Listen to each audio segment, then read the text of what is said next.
Here is a question. Read it carefully and think about the answer. Let us solve it step by step. Let us first understand the key concept here.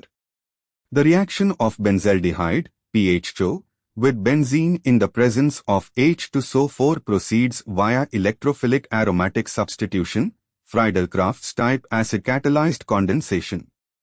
Moving on to the next step.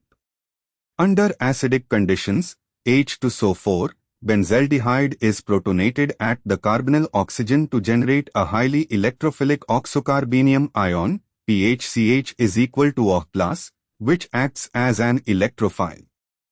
Moving on to the next step. This electrophile attacks one molecule of benzene in an electrophilic aromatic substitution to give PHCH, or PH, benzhydrol intermediate, or more directly, the intermediate carbocation PHCH plus pH forms after protonation and loss of water.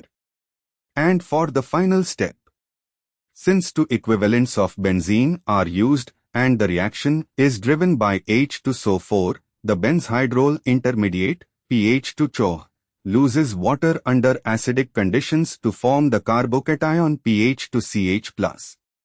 This carbocation, PH2CH+, then undergoes a second electrophilic aromatic substitution with the second equivalent of benzene, yielding PH2CH. pH is equal to pH3CH, triphenylmethane.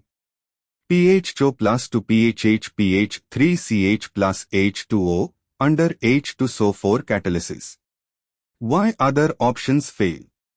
Option B. Triphenylmethanol would require a different reaction pathway, example, PHL plus benzophenone, and would not be the product of PHCHO plus to benzene under H2SO4. Option C. Represents a dirylmethyl substituted benzene, which is not consistent with the reagent stoichiometry and reaction mechanism.